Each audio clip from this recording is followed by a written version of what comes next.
नाम क्या आपका? जितेंद्र जोशी। तो क्या लग रहा है महाराष्ट्र में 22-20 नवंबर को आपके यहाँ मतदान होने वाला है, किसकी सरकार चाहते हैं इस बार? वही जो है महायुति की। महायुति की। काम कर रहे हो? काम कर रहे हैं ना। क्या क्या काम हो रहा है? बहुत कुछ हो गया है। मैं क्या बोल रहा है? उद्धव ठाकरे तो कह रहे हैं हमारी सरकार आ रही है। वो दुगले आदमी है। अच्छा। उसकी जरा स्पीच सुनो आप तो पता चलेगा क्या बोल रहा है वो, और उसका अर्थ निकालो तो पता चलेगा क्या बोल रहा है वो। कभी कुछ बोलते हैं, कभी कुछ बोलते हैं। और संजय राउत जी कैसे हैं? वो तो एकदम बकवास आदमी है। उसको तो अभी जान दो, मैं कुछ बोलता नहीं। नहीं, वो देश में छाए रहते हैं, अपने बयानों से अजीब अजीब बयान देते रहते हैं। उसी के लिए है वो, सिर्फ खुद की छवि बनाना है और देश को डुबाना है, उसी में लगे हुए हैं सब। तो महाराष्ट्र में कोई जनाधार नहीं उनका? कोई जनाधार नहीं है। ही आहे सर्वसामान्य जनतेची प्रतिक्रिया। जेव्हा सर्वसामान्यांना प्रश्न विचारला जातो की महाराष्ट्रामध्ये कोणाचं सरकार यावं असं तुम्हाला वाटतं, तेव्हा अनेक जण हेच म्हणतात की सध्या विद्यमान सरकार जे आहे ते चांगलं काम करत आहे, त्यामुळे विद्यमान सरकारनेच पुढची 5 वर्ष सत्तेत असावं अशी आमची इच्छा आहे।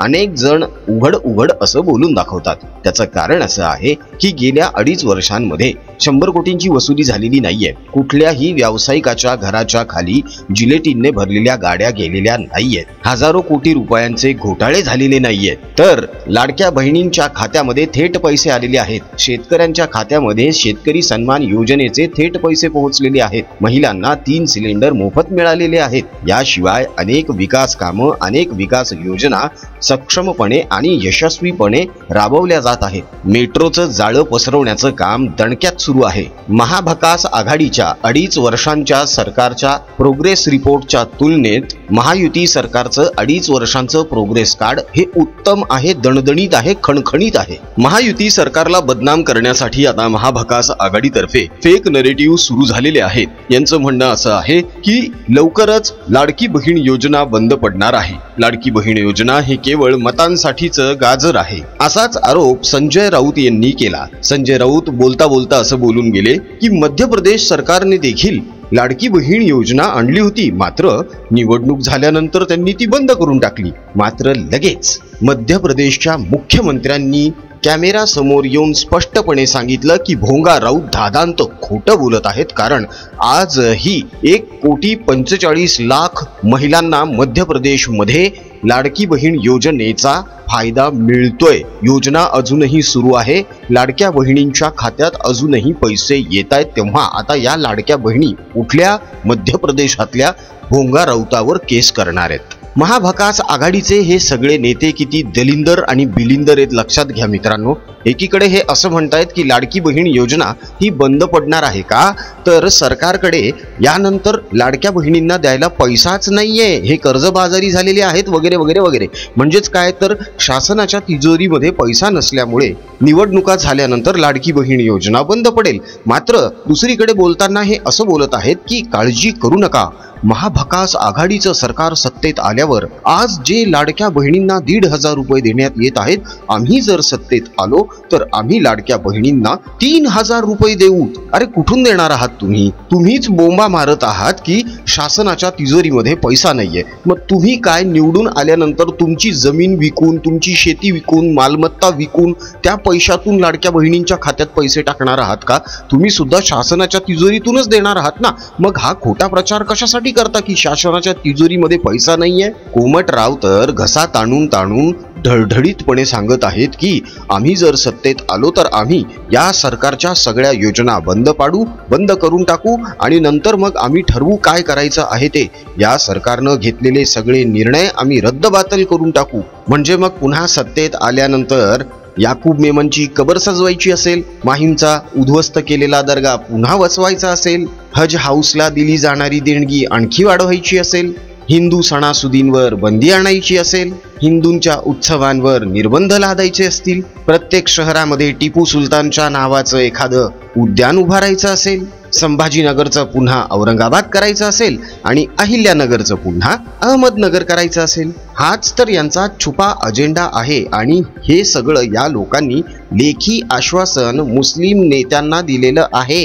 एकीकडे मुस्लिम मुल्ला मौलवी फतवे काढत आहेत की महायुतीला मतदान करू नका, जे कोणी मुसलमान महायुतीला मतदान करतायत ते पक्के मुसलमानच नाहीत, तर ते नकली मुसलमान आहेत आणि ते नबीच्या नजरेमध्ये गुन्हेगार आहेत, असे फतवे मुल्ला मौलवी मस्जिदीमधून काढत आहेत. म्हणजेच काय, यांचं म्हणणं असं आहे की महायुतीला मतदान करू नका, भकास आघाडीला मतदान करा. मग आता हे जर असे फतवे काढू शकतात, तर आपल्यासारखे हिंदू आपल्या हिंदू मित्रबंधू भगिनींना विनंती तर करूच शकतो ना की हिंदू म्हणून मतदान करा. यात गैर काय आहे? हा फतवा थोडीच आहे, ही तर विनंती आहे. महाभकास आघाडीच्या नेत्यांना अजूनही असं वाटतंय की लोकसभेला जसा करिश्मा झालेला होता तसाच करिश्मा विधानसभेला सुद्धा होणार आहे. मात्र तसं होणं शक्य नाहीये. त्याचं कारण असं आहे की या भकास आघाडीला शरद पवारच घोडा लावणार आहेत. कसा, तर मालेगावची जागा काँग्रेसला सुटली, ज्या जागेवर राष्ट्रवादी काँग्रेस शरद पवार गटाने या अगोदर दावा केलेला होता. मात्र त्यांचा एक मुस्लिम नेता काँग्रेसला जागा सुटल्यामुळे नाराज झाला. शरद पवारांनी त्या नेत्याला सांगितलं की तू नाराज होऊ नकोस, तू मालेगावला जा आणि तिथे एक इस्लामिक नवीन पक्ष तयार कर आणि उभा राहा त्या पक्षातर्फे, माझा तुला पाठिंबा आहे. म्हणजे बघा, शरद पवार अशी खेळी खेळणार आहेत. वर दिसताना लोकांना असं दिसतंय की 85 वाटून घेतलेल्या जागा आहेत. मात्र शरद पवारांच्या जागा ह्या 85 नाही आहेत, तर त्या 125च्या पलीकडे आहेत. नीट आठवा मित्रांनो, या अगोदरच्याही काही निवडणुकांमध्ये शरद पवार यांनी अशीच खेळी केलेली आहे. आपलीच काही माणसं, आपलेच काही उमेदवार, आपलीच काही जवळची माणसं अपक्ष म्हणून उभी केली, त्यांना निवडून आणलं आणि निवडून आल्यानंतर मग आपल्या पक्षामध्ये सामावून घेतलं. शरद पवार यंदा सुद्धा हीच खेळी करण्याची दाट शक्यता आहे. कोमटरावांना मूर्खमंत्री पदाव्यतिरिक्त दुसरं काहीही दिसत नाही, काहीही सुचत नाही. त्यामुळे शरद पवारांची ही खेळी कोमटरावांच्या डोक्यामध्ये येणं, त्यांना ही समजणं ही दुरापास्त गोष्ट आहे. कारण राजकारण समजण्यासाठी राजकारणाची अक्कल सुद्धा असावी लागते. मात्र लहानपणी जे 38 वर्षांचे होते आणि 38व्या वर्षी सुद्धा जे लहानच राहिलेले आहेत, त्यांना या गोष्टी समजणं शक्यच नाही. शिवाय आता भकास आघाडीमध्ये स्पर्धा लागलेली आहे. यांनी अगोदरच जाहीर करून टाकलेलं आहे की ज्याची संख्या जास्त मुख्यमंत्री त्याचा. आता शरद पवार गेम काय खेळणार आहेत? शरद पवार अशाच जागांवर आपले उमेदवार देणार जिथून निवडून येण्याची शक्यता जास्तीत जास्त आहे. इथेच उबाठा आणि काँग्रेस माती खाणार आहेत. जास्तीत जास्त जागा लढवण्याच्या चक्करमध्ये हे दोन्ही पक्ष जास्तीत जास्त जागा गमावणार आहेत. यांचा एकमेकातच ताळमेळ नाहीये. अजूनही यांच्यातच संभ्रमाची स्थिती आहे की पुन्हा एकदा सांगली पॅटर्न समोर येतो की काय. बंडखोरांना आवरणं हे जसं महायुती पुढे आव्हान आहे, तसंच हे भकास आघाडी पुढे सुद्धा मोठं आव्हान आहे. त्यांना सुद्धा बऱ्याच गोष्टी मॅनेज कराव्याच लागणार आहेत. पण सुरुवातीचा व्हिडिओ हा खूप बोलका आहे मित्रांनो. ही एका सर्वसामान्य माणसाची, सर्वसामान्य मतदाराची प्रतिक्रिया होती. त्याला विचारण्यात आलं की उद्धव ठाकरे यांच्या बाबतीत तुमचं काय म्हणणं आहे. तो माणूस स्पष्ट बोलून गेला की वो दोगला आदमी है. म्हणजेच काय की तो माणूस विश्वासार्ह अजिबातच नाही. उद्धव ठाकरे, त्यांचा मुलगा आदित्य ठाकरे, राजसाहेब ठाकरे यांच्यावर टीका करतात की राजसाहेब ठाकरे भूमिका बदलतात म्हणून. हे दोघं बापले व काय करतात हो. 2009ला भाजप सोबत युतीमध्ये लढले, 2014ला वेगळे झाले, 2019ला परत युतीमध्ये लढले, निकालानंतर काकांसोबत निघून गेले. याला भूमिका बदलणं नाही म्हणत का? वा रे वा. म्हणजे स्वतःचं ठेवायचं झाकून आणि दुसऱ्याचं बघायचं वाकून. 2-2.5 वर्षांपूर्वी पेंग्विनने मी संपलेल्या पक्षावर बोलत नाही असं म्हणत मनसेची हेटाळणी केली होती. मात्र आता पुन्हा एकदा वरळी मतदारसंघातून निवडून येण्यासाठी यांना मनसेच्याच मदतीची गरज लागणार आहे. यांना राजसाहेबांच्या घराचेच उंबरठे झिजवावे लागणार. आदित्यला वरळीतून निवडून आणण्यासाठीच आदित्य गटातर्फे म्हणजेच उबाठा गटातर्फे राजसाहेब ठाकरे यांच्या मनसेला डोळा मारण्यात आला होता. एक प्रयत्न करून झालेला आहे. यांच्याकडून एक निरोप असा गेलेला होता उबाठाकडून की आम्ही माहीममध्ये अमितच्या विरोधामध्ये उमेदवार देणार नाही, तुम्ही वरळीमधून संदीपला माघार घ्यायला सांगा. मात्र राजसाहेब ठाकरे यांनी यांच्या ह्या निरोपाला खणखणीत उत्तर दिलेलं आहे. ते वरळीमध्ये संदीप देशपांडे यांच्या प्रचाराचा नारळ फोडून. पेंग्विनचे धाबे दणाणलेले आहेत हो. गेली 5 वर्ष हा माणूस मतदारसंघामध्ये फिरकलाच नाही. यानं काहीच काम केलेलं नाहीये मतदारसंघामध्ये. लोक चिडलेले आहेत, तिथले मतदार रागवलेले आहेत. ही वस्तुस्थिती आहे तिथली. संदीप देशपांडे गेल्या 2-2.5 वर्षांपासून ज्या पद्धतीने तिथे काम करत आहेत त्यानुसार संदीप देशपांडे यांचे तिथून निवडून येण्याचे चान्सेस वाढलेले आहेत. त्यामुळे पेंग्विन आणि कोमटराव दोघांच्या पायाच्या खालची वाळू सरकलेली आहे सध्या.